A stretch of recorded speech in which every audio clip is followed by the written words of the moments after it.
I guess the first thing I would say is that you should reassure yourself, and I know that's a paradoxical way to think about it, that these things could happen.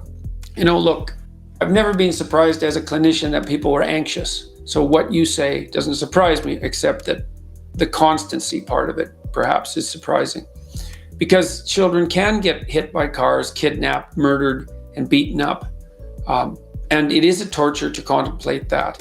And so you might ask yourself, not Basil, not why so much you're living in constant worry that could happen to your children, but why everyone else isn't always living in constant worry that could happen. Because tragedy can strike, and it strikes children, and apparently you're quite attached to your children, and so aren't very, what would you say, soothed by the realization that something terrible could happen to them. Now, first of all, I might say, you might want to go talk to somebody professional about this, because maybe you're depressed more than you should be, and maybe you have an anxiety disorder. I'm not saying that is not a diagnosis, and I certainly couldn't derive that from what you said, but it's one of the possible things that could contribute to this constant worry, or maybe you're physiologically ill and less resilient than you should be. Maybe you're not eating enough. One thing I would recommend to begin with is to make sure that you just try this. I know it's surprising advice, but try to eat a big breakfast for like 2 weeks. See what happens. See if that drives the worry down. Now, then the next thing I would ask is, when does it happen? Like, are these dreams? Are these thoughts before you go to bed? Do you wake up in the middle of the night with these visions running through your head? And again, this has to do with food. Is it more likely to happen if you're hungry? That's something worth checking out, because the next time you get worried in the middle of the day, you might try eating something. I would recommend something high protein, high fat, rather than high carbohydrate. And just see if that helps, because that might indicate that some of your worry is a consequence of hypoglycemia. And that's a lot more common than people think. So if it's dreams and visions at night, one of the things you can do that's counterproductive is take one of those fantasies that's torturing you, and that you're suppressing, because you will be suppressing it, and let it play itself out. You see, what's happening is that the parts of your mind, the parts of your brain, the parts of your psyche that are alarm systems, so that's the anxiety systems, they're trying to think something through, and they're using fantasy to think it through, right? And so this is actually a form of thought that's torturing you, because it's reasonable for the parts of your brain that are on the outlook for negative occurrences to think, well, what if? What if? What if? That's what thinking is.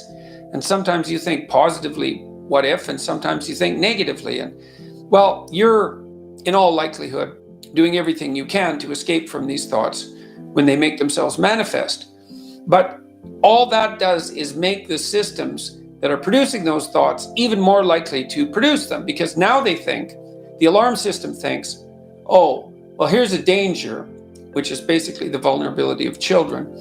And I'm trying to present the active agent, the person who I inhabit, with evidence of this potential threat, as a good alarm system should.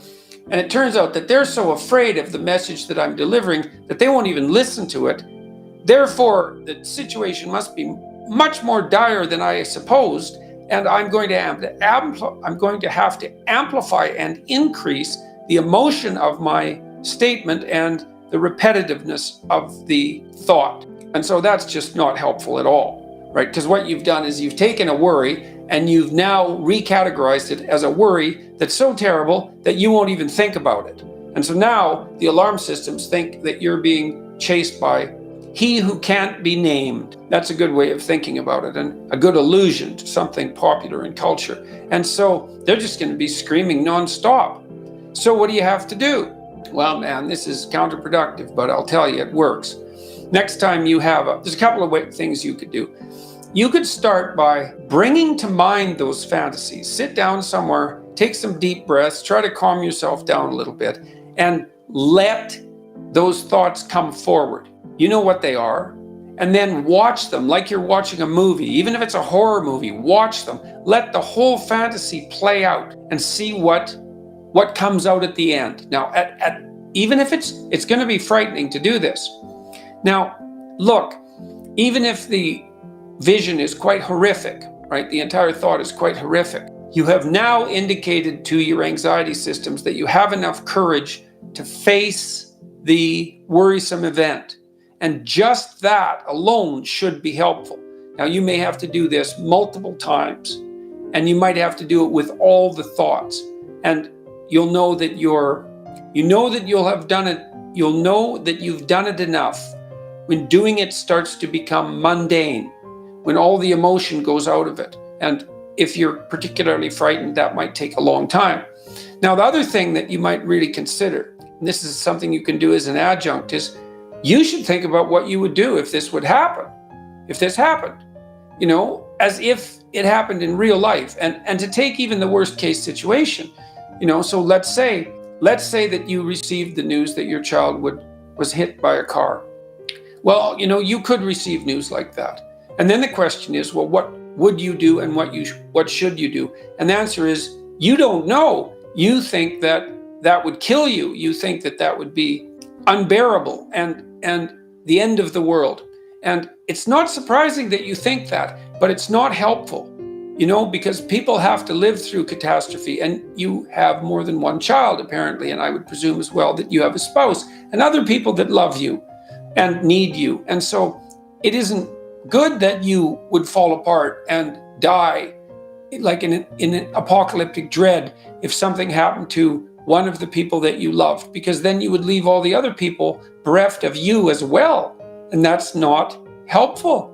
And so if your child was hit by a car, well, what would you do? Well, you have to think it through. You'd grieve. You'd go to the hospital. You'd have a terrible time. You'd have a terrible year, and that would be that. And you'd have the funeral, and you'd have the loss of the child. And all of that would be awful.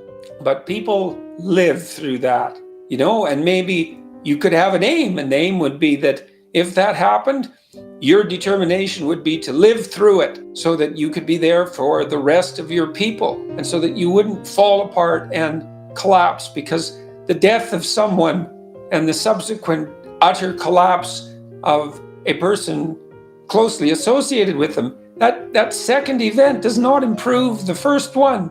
It makes it worse. And it's incumbent upon you to develop the psychological strength to be able to tolerate what it is that your anxiety alarm systems are tormenting you with. And, you might think, well, that's impossible. But, it's not impossible, because people live through catastrophe. And they do that in large part, or in no small part, by discovering that there are darker and stronger forces within them than they might be willing to appreciate. And that one of the consequences of integrating those forces is that you have the strength and the cruelty, in some strange sense, to endure, right? To dare continue to live, even if the unthinkable happens. And it's no simple matter to think of that as a moral step forward. But, people are called upon to be strong, and strong in the face of the worst catastrophe. And your psyche is tormenting you with precisely that. It won't let you go. It'll shake you like a dog shakes a rat. It won't let you go until you deal with it. You deal with mortality, even the mortality of your children, and you find within you what would allow you to withstand that, damaged or not, to withstand that. And you do that by letting yourself go where your thoughts take you, even though you don't want to. That's a trip into the abyss. That's a trip into the underworld. And those are best taken voluntarily. You're being dragged down there by forces that are beyond your control. And the mythological motif is that those who are pulled into the underworld by forces beyond their control do not come out easily. It can be the end, So you go there courageously. And so if you're a parent, one of the places you have to go courageously is to that place where your children are ill or dying or deceased.